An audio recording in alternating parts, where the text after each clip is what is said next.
abali South Africa tuongera okubasasira mu Uganda abali mu bunkenke kubanga bambe twogeddeko nabo batubulidde nti mu bitundu ebyemu Uganda bamu tebasobola na kuvaayo kutambula ku nguudo mu ngeri y'okwetaaya oba okuvuga amamotoka gaabwe oba okugenda ku mirimu gye bakolera nemwe namwe n'abayita mu mbeera y'okusoomozebwa twongera okubasaasira tusaba gavumenti eyanguyirizeeko enteekateeka eno ey'okugyayo baganda baffe abali mu ggwanga lya South Africa okulaba nga tebafuna kusoomozebwa olw'embeera ey'okwekalakaasa eyabalukawo mu ggwanga eryo.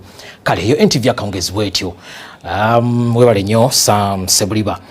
Olunaku lw'eggulo nina omuntu eyankubidde essimu mu bantu abangi naye njagadde ngabaneko naye ngabaneko nammwe emboozi gye yambuulidde yambuuzizza yatandise n'ekigambo ekigamba nti ani Olukatamba konzi wangi mukama wange oli seefu ne mugamba yi nga lwaki siri seefu lwaki ombuuza nti ndi seefu nti tubiraba naye omulimu ogwo lwaki toguvaamu. Ekibuuzo kye namuzeemu ate kyo sijja kukibagamba naye nalabye nga amasimu amalala agazeekera nago gabadde gagira mu mbeera y'emu nga buli mwa kubuuza kino buli mwa kubuuza kiri ne ngamba nti nafuna omukisa ogwogerako nammwe mu ngeri ey'okukuŋŋaanira awamu nja kugabanako nammwe. Omanyi omulimu guno ogw'amawulire mulimu ogwetaaga okwetegereza ennyo kubanga bwe twali tusoma mu kibiina twasoma bangi nnyo amawulire gano ne batono nnyo ate abaga practicing abaana be nali nabo mu bibiina bangi tebeeyongerayo kugenda mu maaso nakuga practicing. Lwaki?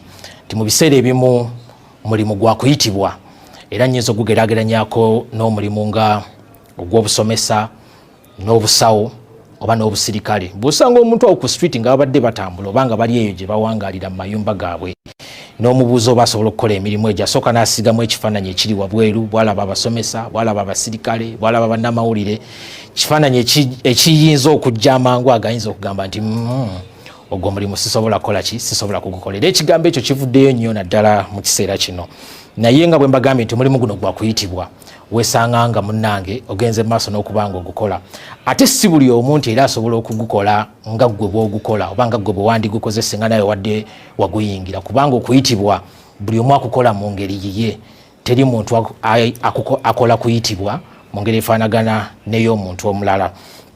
Ekifaananyi kye namusiigidde mu mboozi empanvu gye twanyumiza ne mugamba nti omulimu gwaffe kusingira ddala gwa kufulumya ebyo ebibeera biriwo oba ebibeera byogeddwa omuntu omu oba omulala ffe ne tubitegeeza abantu nti lwakwakati ennaku zino tulina embeera eno eya social media na buli kimu naye ebiseera biri ebyemabega abantu tebaamanyanga bintu nga bwe byatambulanga. Kakati ng'olunaku lwonna lwonna okuluzingazinga balina okujja ewali rediyo bagoberere ebintu nga bikola ki nga bwe bigenda bwe bibeera bigenze maaso.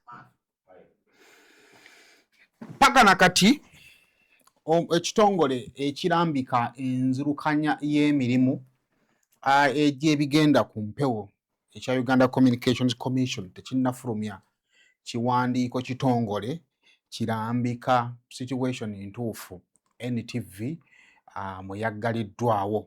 Kino nno kiddiridde akulira ekitongole kino omukulu Nnyombi Tembo okuvaayo essaawa nga 5 n'omusobyo emabega ate n'ategeeza eggwanga nga bwe yali webadde ategedde okuggalwawo kw'emikutu gya NMG naye n'ategeeza nti nno yabadde amaze okuwandiikira ebitongole bya security eby'enjawulo okusobola okubeera ng'ate bimuwa brief up ku nsonga entuufu ezabadde zaggazizzaawo emikutu gino era bw'atyo n'asuubiza nga bwe badde agenda okukomawo okujja okutegeeza eggwanga ku bituufu byabadde bibaddewo wabula nga bwe nkutegeezeza nti tugenza okutuuka kati bwenkoledde emboozi eno nga information eyo tennaweebwa ggwanga ekitegeeza nti n'abadde alina okugiwa eggwanga emikisa mingi tannaba kubanga agifuna ku tebo ye.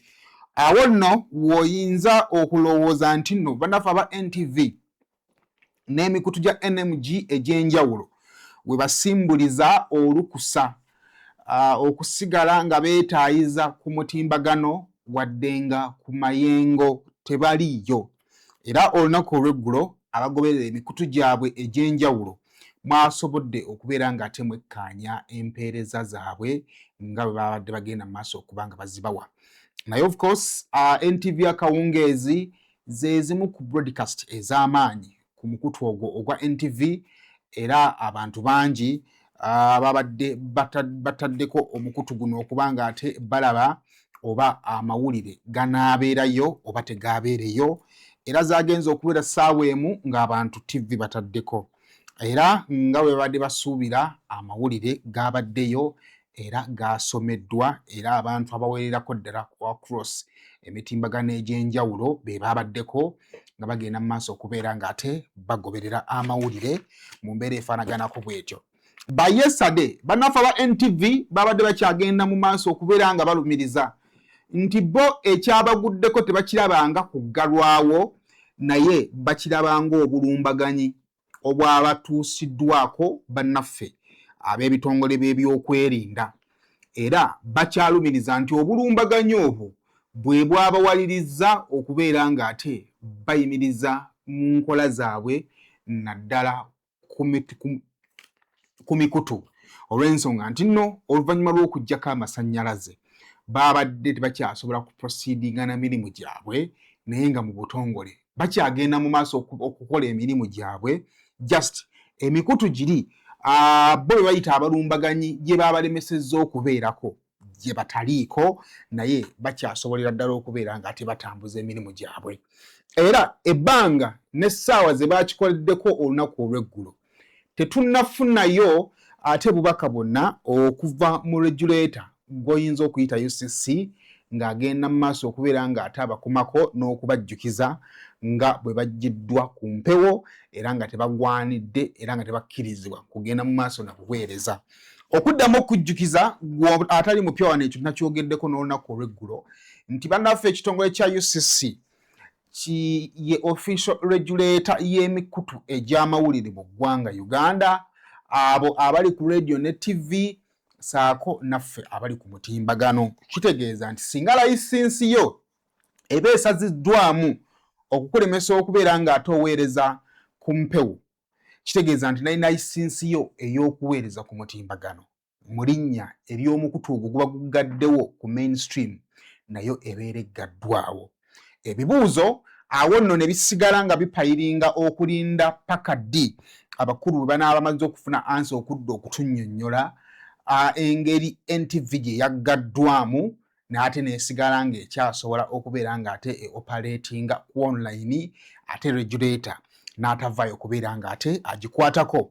Kale bingi nnyo ebikyagenda mu maaso okubeera nga bitambula, naye okukujjukizaako omukutu guno ogwa NTV ne NMG okutwaliza awamu oluvannyuma lw'okuggalwawo CDF General Muhoozi Kainerugaba yagendako ku mukutu n'abaako obubaka bw'enjala bwe yatuwaayo obwali bugenda mu maaso okubeera ng'ate buggumiza ekikolwa kye yali akoze ekyokuggalawo omukutu guno ogwa NTV saako ne NMG okutwaliza awamu, era nga mubi yatuwala tugamba the closure of NTV and Monitor is just the beginning, we are going to arrest many more. Kino yamaze dda okuba nga atakituukiriza oluvannyuma lw'omunnamawulire omu eyavunaaniddwa ogw'okubroadcastinga mu ngeri emenya amateeka, kitegeeza ekyo yakituukiriza era akyasobola okuba nga atakituukiriza ne ku bantu abalala bangi nnyo, nange kamwa kwogera singa mba nvudde mu layini. Awo ng'ovuddewo era yagattako obubaka obulala n'atugamba atya?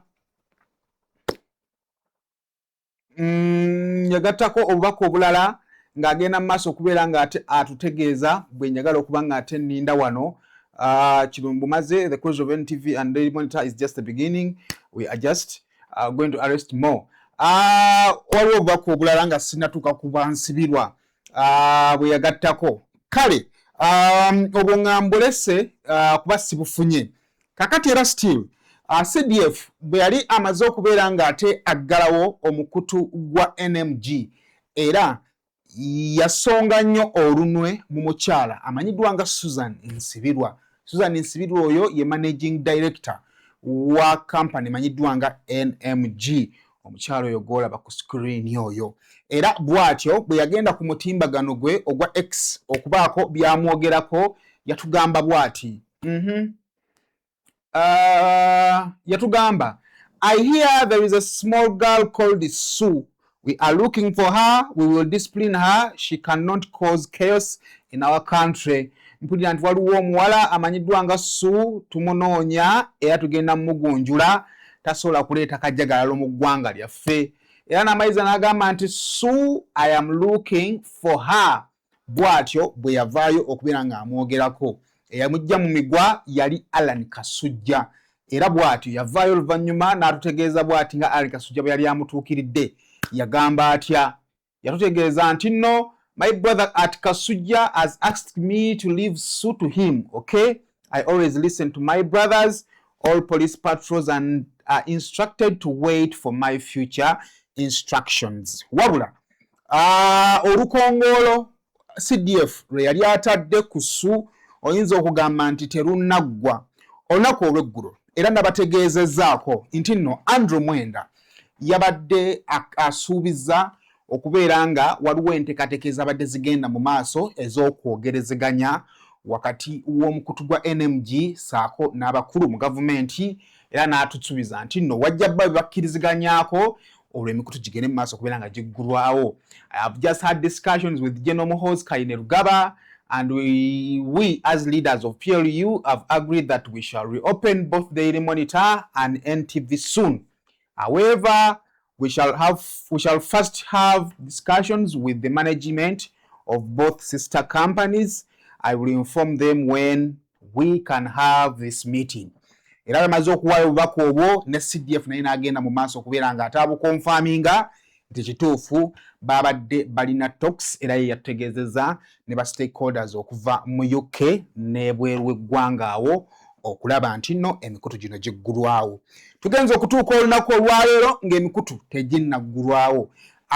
Agasibuka mu nsonda ezeesigika galaga nti kituufu talks zigenda mu maaso, naye wakati mu kwogerezeganya wabaluseewo kalumanywera kigoye weezinge naddala ku demands ezigambibwa okuba nga zisabibwa side eya CDF zikolebwe emikutu gino okugenda mu maaso okubeera nga giggulwawo, egireeseewo obuzibu, era nga kigambibwa nti singa demands ezo ezisabibwa zigenda mu maaso okubeera nga zituukirizibwa n'olunaku olwaleero, gwe akebera ku mukutu gwo ogwa channel namba eyo kwolabira TV ya NTV ojja kubanga okyasobola okuba nga ate ogiraba. Wabula singa aba NTV n'aba NMG balemererwa okuba nga tebatuukiriza ebyo CDF byayagala biteekebwe mu nkola nga tebannaggulwawo, baakusigala nga ba operatingira ku social media maybe paka we banaatuuka ku nzikiriziganya. Ebyo bibadde bikyagenda mu maaso, ate senator okuva mu ggwanga ery'omu America oli eyavaayoko emabega n'addamu n'avaayo, bw'atyo n'ayogera ku nsonga za ggwanga Uganda okugenda mu maaso okubeera nga tezeeyingiza mu ddembe ly'abamawulire mu ggwanga Uganda. N'ebirala olwaleero eggwanga likyatunula okulaba bw'abanga CDF anaasobola okugenda mu kaguli okusobola okubeera nga ate awo obujulizi sinakindi okwewozaako ku musango ogwateekebwayo Richard Dr. Kano Kiiza Besigye ng'amulumiriza okumutiisatiisa saako ne prejudicial acts zagamba nti nno zimuwa unfair hearing mu musango gwe gw'anaatera okutandika okuba nga yeewozaako mu kaseera katono nga enteekateeka eno evuddewo. Awo bwe tugenda okuba nga tutandikira amakya g'olunaku olwaleero mu update eno ey'enkya.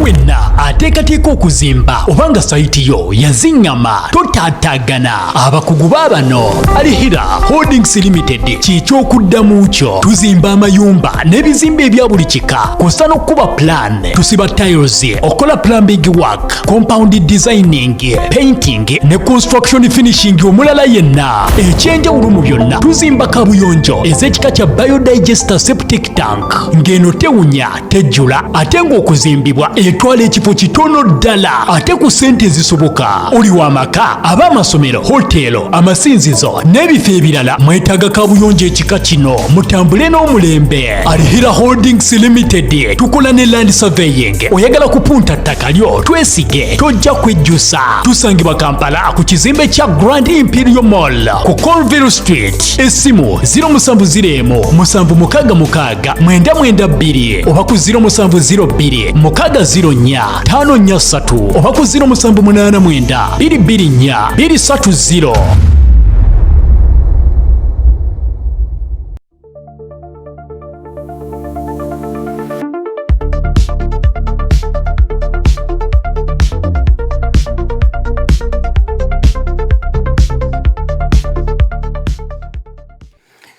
kale kusema official najyo sinzira okubanga atotulaba subscribing ku mukutu guno okusobola okubanga atofuna videos ezifaanaganako bweziti yonna gyowanga ya bitundu byensi nkubuuzaako nenkwebaza okubeera nga atotwegasseeko olunaku olusembe mu mwezi guno ogwa June twebaza Mukama Katonda asobodde okubeera nga atatutuusaawo olwaleero.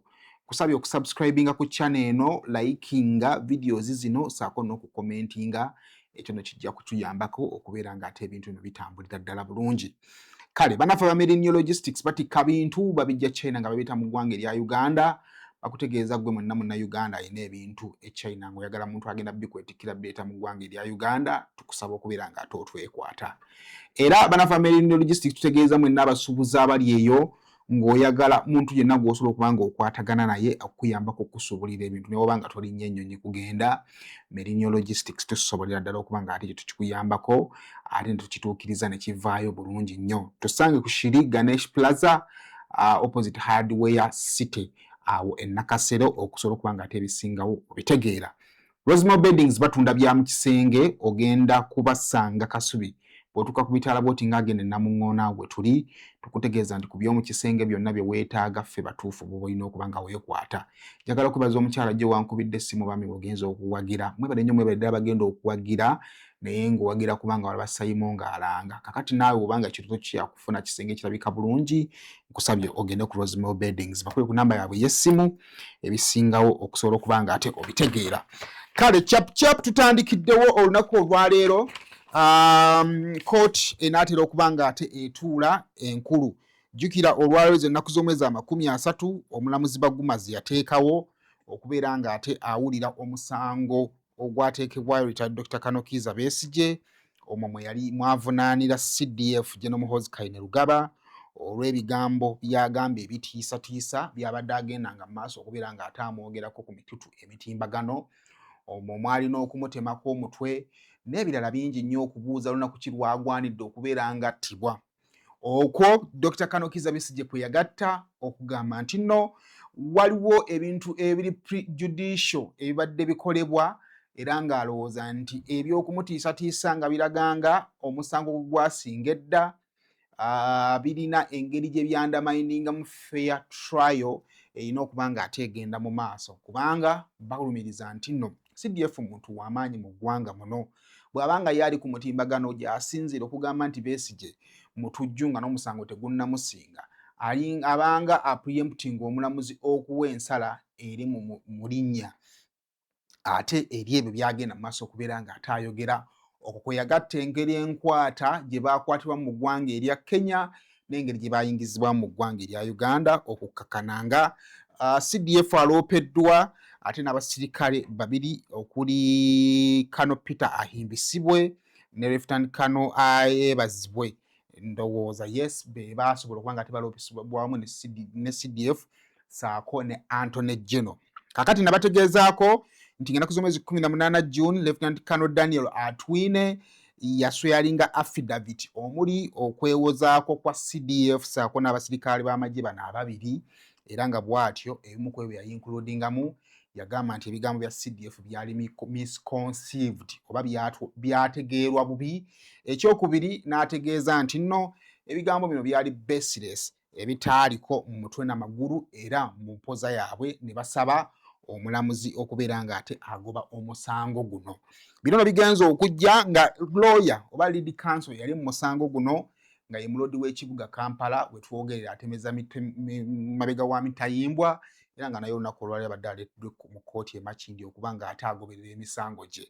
Ate nga ne munnamateeka omulala eyandibaddewo awo lead counsel Elias Lukwago amanyiddwa nga Martha Kaluwa naye wiiki ewedde yalemesebwa okuba nga ate ayingira eggwanga Uganda. So olwaleero amaaso ffenna ku kkooti okulaba bannamateeka ki abagenda okubeera mu musango guno. Wabula ekibuuzo ekinene buli munnayuganda kye yeebuuza naawe ayinza okuba nga ondaba kiwandyagadde okumanya.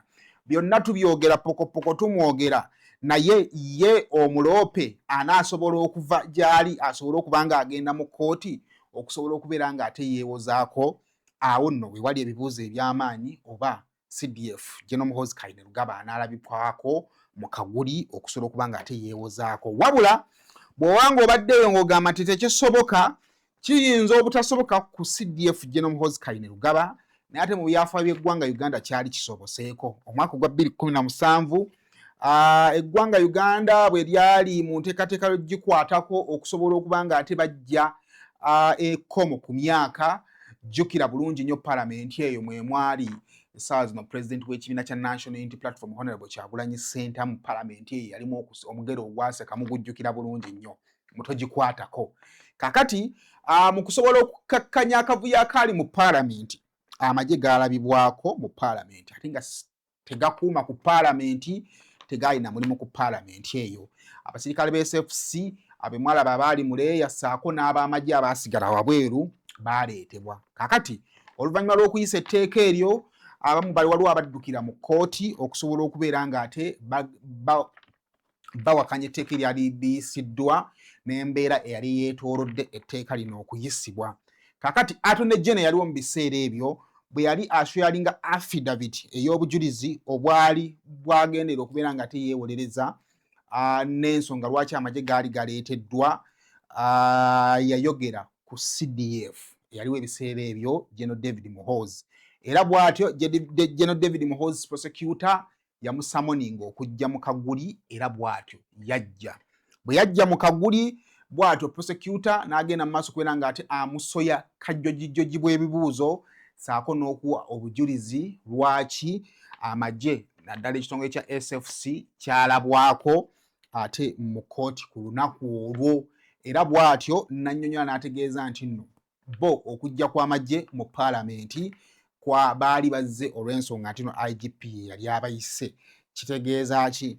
Nti mu byafaayo by'eggwanga Uganda CDF yali asamoningiddwako era n'okujja najja. Wabula ekibuuzo, olwaleero CDF anaasobola okulabikako mu kkooti? Ebyo byonna tugenda kuba nga tubirinda olwaleero. Eno eri live?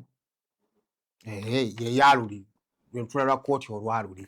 Kale kaakati ebyo n'ebisingawo ogenda kuba nga ate obirinda, era ebinaava sayidi ezeeyo bitujja okuba nga tukunnyonnyola okukubuulira nti omusajja yazze oba okukutegeeza nti muganda wange bw'obeera ggwe oyinza okujja.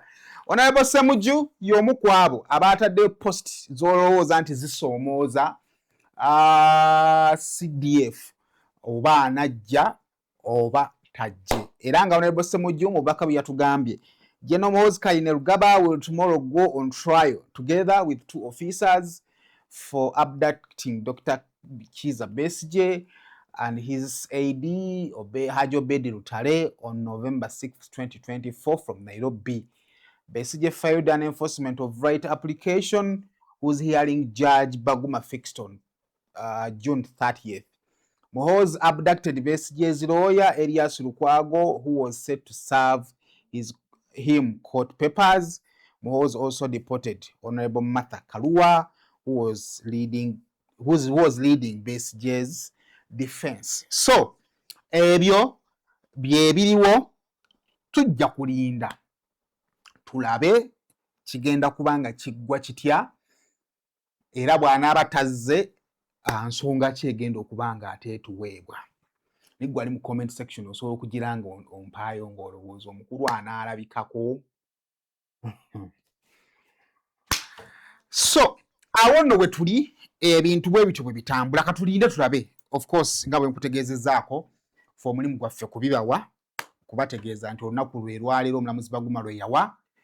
Omulimu gwaffe kuddayo kukebera byafaayo kubuulira nti ekyokusamoninga CDF kyali kibaddewo, era omulimu gwaffe kuteera kibuuzo kugamba nti wadde nga General David Muhoozi yajja nga ye CDF, the man himself General Muhoozi Kainerugaba anaalabikako.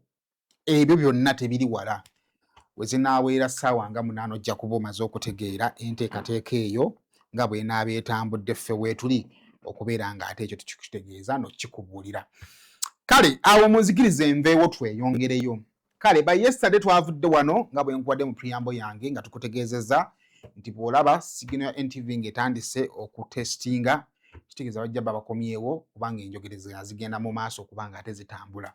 Kituufu enjogerezeganya zaatambudde, naye wakati mu njogerezeganya wazzeewo kigoye weezinge. Abasajja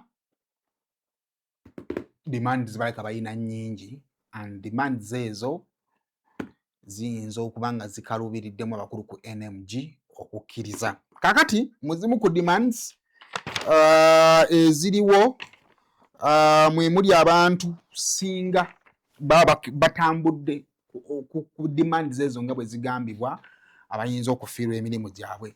Kakati okusinziira ku mukutu ogwa the investigator era ng'oguddukanyizibwa omukulu amanyiddwa nga Stanley Endawula, amakya akawungeezi ak'olunaku olw'eggulo baavuddeyo ne batutegeeza nti nno ezimu ku demands ennene z'oyinza okugamba nti nno zikaluubiridde abakulu ku NMG kwe kuli okugoba omukyalo oli gwe nkusomeddeko wali CDF gwe yali yeemulugunyaako amanyiddwa nga Susan Nsibirwa, era nga mu mutwe omunene ennyo baatugambye Muhoozi's NMG ultimatum, sack your gun for hire editors, fire Susan Nsibirwa, then we talk.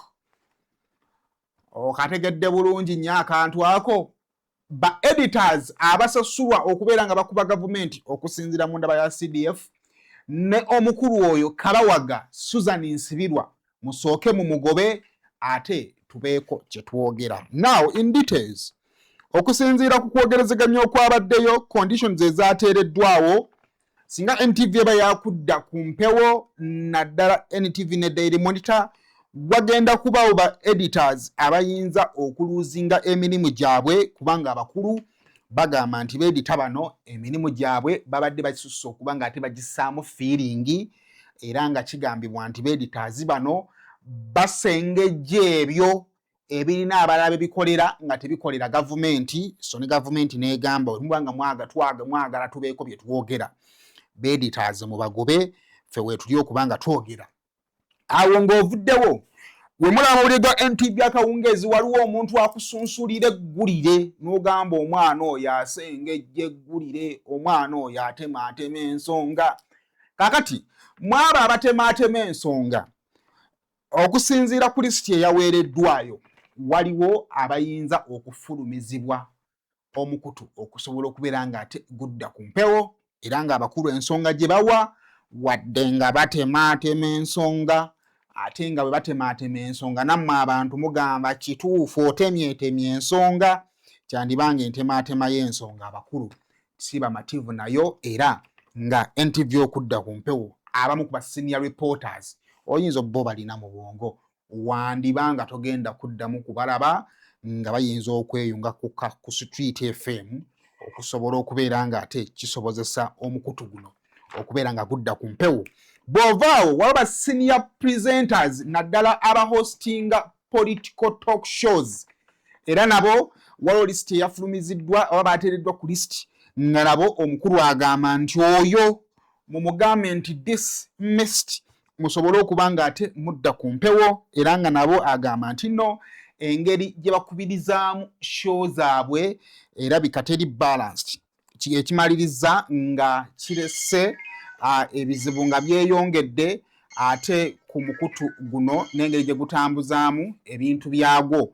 So era awo nawo wakyaliwo kalumanywera gwe tulina okuba nga ate tulindirira okulaba kigenda kuba nga kiggwa kitya. Bw'ovaawo Kigoye Wezinge asinze obukulu yonna byonna byandibaddewo. Actually, some of the comments they gave, omukutu gwa NTV guno gubadde the past 2 years gubadde gulina okutambula kw'abakozi okweyongerayo nga bavuddeko bangi nnyo, okuli faces eziri ku mpewo, okuli ku editor omukulu amanyiddwa nga Kato yali yagenda n'abamuddako, abamu ne bafuluma, ba reporters mu ndeeyi abamu ne babatwala, abamu ne bagenda ne bakola ebintu ebirala. Katolaba nga ndowooza aba PR abamuyambi ali mivule bangi nnyo mwe bali omwo abafuluma ne bagenda mu bitongole. So newsroom ya NTV emyaka 2 egiyise ebadde strugglingamu in one way or the other. Kakati nga ezimu ku excuses NTV zeewa nti ate bw'otujjamu ne bano osobola okutuggulawo naye n'omaliriza nga otusudde nti bw'onzijjamu Solomon Kaweesi wakati saa zino is one of the senior reporters they have, tibonzijako Solomon Kaweesi saazi n'omujja mu newsroom. First of all is a reporter, second ate era musunsuzi editor okategedde bulungi. Kakati bwompa order n'ongamba nti Kaweesi, we are giving an example because he's one of the senior reporters abali ku NMG ku NTV. Singa ogamba nti Solomon Kaweesi Fuluma oyinza okumaliriza nga ondese, bw'ongamba nti Herbert Fuluma oyinza okumaliriza nga wondese si walungi. Ekyo nakyo kimaliriza kireeseewo okuguguba ate mu bakulu okuva ku NMG nga bagamba okugulwawo twagala okugulwawo naye ekyo kye mutugambe kiyinza okubanga si kirungi. So abantu bano wammanga mubasabire naddala abaliko attachment ya seniority. Solomon Kaweesi mumuteeke mu ssaala yammwe, y'omu ku ba seniors betulaba abali ku NTV awo. Herbert Kamoga naye mumuteeke mu ssaala. Waliwo omusajja awo w'eddoboozi eddene akyaliyo, Lawrence omukulu oyo akyaliyo w'eddoboozi eddene. Abadi Kamoga, Solomon Kaweesi, waliwo gaayaawo Juma Kirya oyo no twalikolanga naye ku BBS naye NTV naye yafula BBS kagoma nanwali bamujja waffe. Gertrude ali safe engeri gyali ku regional. Kati talk shows Anwar Katambaawo akolera ebigambo tebitta. So ebyo nno list yafulumye era yateereddwayo. Abakulu bagamba abo be mbamusooka ne musajja waffe naye wa weekend baba mulinako obuzibu. Ono yava ku Bukedde eyakamalo wasa. Nno olaba waliwo ebintu ebijja nga mulumu mu kampani mulwana ekintu kibeewo naye nga temulina kukirwana. Omusajja yali tawasa nga tebaggalawo omukolo. Amaze okukkiriza obuvunaanyizibwa yaani Patrick Mukasa. Mukasa yakamala okuwasa bwati emikisa nalweggulo kawungeezi ku makya omukutu baagugadde ate bali mu kunoonya basiniya. Patrick Mukasa mu basiniya mwali.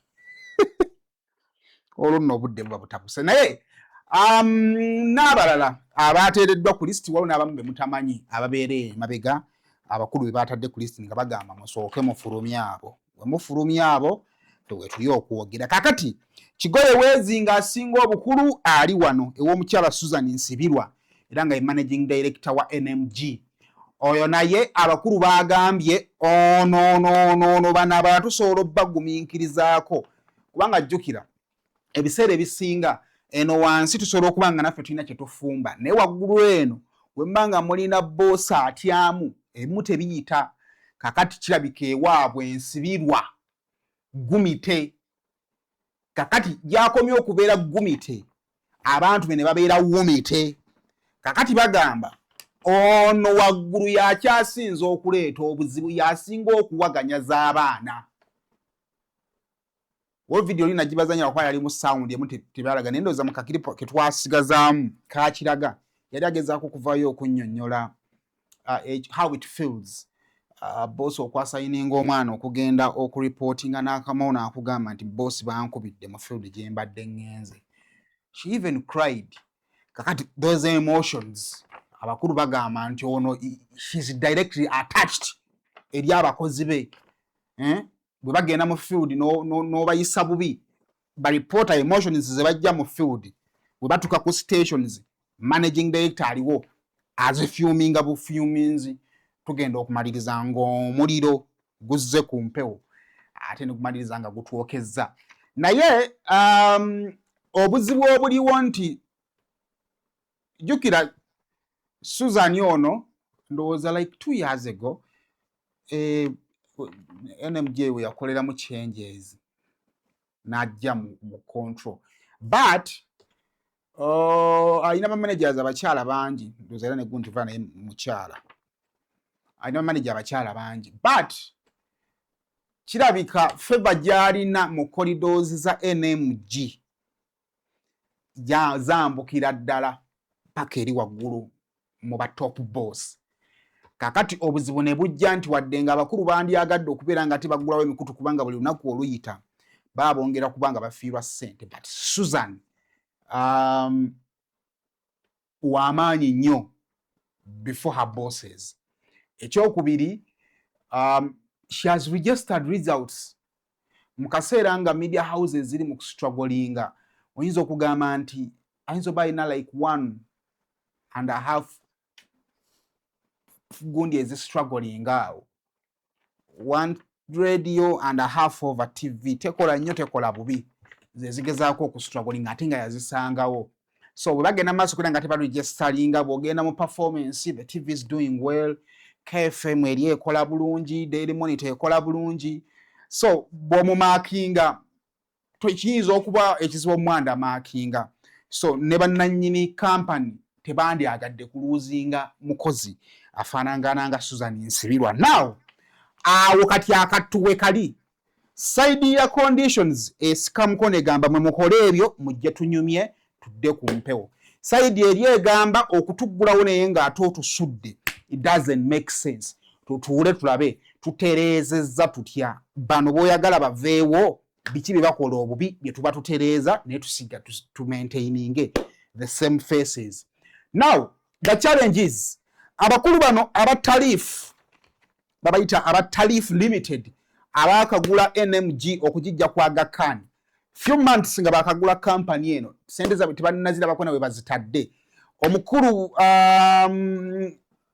bamita Rostan Aziz okuva mu ggwanga erya Kenya anaasobola okugumira pressure eno, era bw'anaasobola okugumira pressure eno anaasobola okubeerawo n'ayimirirawo n'eri abakozi be paka ate banaasobola okuba nga tebatuuka ku nzikiriziganya nga tebalina gwe batadde, oba bwe baba bakkiriziganyizza okuta banaagenda mu balipoota, mu ba senior editors, banaagenda mu ba presenters mwe banaagoba wabajja kugamba katugyewo omutwe gwa Nsibirwa ebirala tunaabitereeza mu maaso eyo ffe weetuli wano okugenda mu maaso okubeera nga tubikuwa. Wabula ebyo byonna nga bigenda mu maaso, ensonga z'NTV tezikomye mu ggwanga Uganda, tezigomye mu East Africa, zisaasaanidde ddala ensi yonna. Omukutu gwa Router gwavuddeyo ne gufulumya emboozi ekwatagana ku kuggalwawo kw'omukutu gwa NTV ne NMG okutwaliza awamu. Era omukutu ogwo bwe gwataddeyo obubaka obwo oyinza okugamba nti kyekyawaliriza oba kyekyayambye Senator of Foreign Affairs mu ggwanga erya America okuvaayo aba n'alaba ensonga eyo. Senator eyo kyolina okuba nti okumanya nti nalina interest y'amaanyi nnyo mu ggwanga erya Uganda ne mu biseera Robert Kyagulanyi Ssentamu yabeereranga yeemulugunya ku kunoonyezebwa n'okukola ki, yavangayo n'ateekayo ekigambo kimuba bibiri. Era okusinziira ku mutu gwa Reuters Africa gwagambye Uganda Military Chief, who is also President's son, said on Sunday he had ordered the closure of 2 leading media outlets, declaring that he did not believe in free press. Ekyo nno kyawaliriza omukulu no Senator of Foreign Affairs okuvaayo n'agamba nti US needs to review its security relationship with Uganda. America eyina okutunula mu nkolagana yaayo ey'ebyokwerinda n'eggwanga erya Uganda. General Moscow na Lugaba's attack on free speech, including shattering major media houses this weekend, make him and UPDF outfit partners. Make him and UPDF unfit partners. Okulumbibwa kwa NMG n'okuggalawo kwayo kireetera UPDF abatagwanidde kukwatagana nabo. Era n'agamba nti we should only work with those who advance regional security, not dismiss it. Bwe bubadde obubaka bwa Senator. Senator olwamaze okuteekayo obubaka bwe bw'ati, omutume Daudi Kabandi saazino ng'atula mu office ya chairperson mu office empya n'avaayo n'agenda mu maaso kubeera ng'ate arespondinga. Yarespondinza atya? Yatugambye, dear Senator, so do you think all your partners should equally express their opinions about your handling of internal affairs? Nti kati gwolowooza nti ne bapartners bo bonna batandike okuwa empulira yaabwe ku ngeri gye mukwasaganyamu ensonga zammwe ez'omunda? Ayogera ku America. your unjustified war in Iran, your aggression towards Venezuela and the blatant stealing of their oil, olutalo mulimu Iran, mugenze Venezuela mukutte president wayo mumututte wamwe mumusibye, obubbi bw'amafuta obugenda mu maaso. You think the world does not see what you do? Namubuuza nti gwegamba ensi mwe bimukola tebiraba? Our internal affairs as Uganda are none of your business. N'agamba engeri gye tuddukanyamu ebintu byaffe ng'Uganda munda eno tebibakwatako. Shut up. N'amaliza n'agamba nti if you can't appreciate the wars the UPDF has fought for your country in Somalia, then at least keep quiet. Nasako office of the chairman. Bw'obanga entalo UPDF abaana baffe gye basiiba bafiireeyo nga mugenda ne mutaanuula entalo nga America ne mutazirwana temuzimatidde bunira. Awo yavuddewo Bayagala Honorable Minister wa Local Government naye n'avaayo n'atuteerayo n'agamba nti with the utmost respect, sir, Uganda is a democratic state and a nation that upholds freedom of speech. However, that freedom should never be used to undermine our national security, violate our laws, or threaten public order. It is therefore misleading to make sweeping assumptions about Uganda's institutions or security partnerships without appreciating their responsibility. Every sovereign nation has to safeguard its peace, stability, and constitutional order. Bwe yavuddewo n'ayongerako n'agamba atya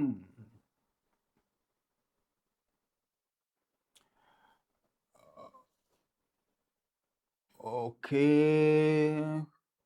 General Moses Kainerugaba, the Chief of Defense Force, a senior presidential advisor on special operations, continues to serve Uganda in advancing national and regional security. Uganda remains a reliable strategic partner and has constantly contributed to peacekeeping, counter-terrorism, and regional stability across Africa. Constructive engagement should be guided by mutual respect for sovereignty fact and our shared security interest, not by assumptions or politically motivated narratives. Bayagala Balamateny, Honorable Minister, Local Government, Uganda. So, ebyo nno bwe bityo bwe biri, kakati tugenda kulinda Senator Foreign Relations anaye bye bamuwadde, did they give him enough explanation to understand ebyakoleddwa? Omukulu n'amanyidwa nga Jim Risch, chairman wa US Senate Foreign Relations Committee of the 119th Congress. Otegedde bulungi yoyo eyavuddeyo naku olw'eggulu. Ebirala tujja kwongera kubigoberera okumanya bigenda kubanga biggweera wa. Kitegeeza ki? Okuggalawo emikutu gy'amawulire kiba kirekawa abakulembeze era balina kukivaamu batya. Byemu ku bibuuzo bye tusobola nga tukulekera amakya ag'olunaku olwaleero. We have a long day. Tujja kuddamu saawa yonna w'ofunira notification yaffe. Just click and watch. For now, mubeere bulungi mweraba.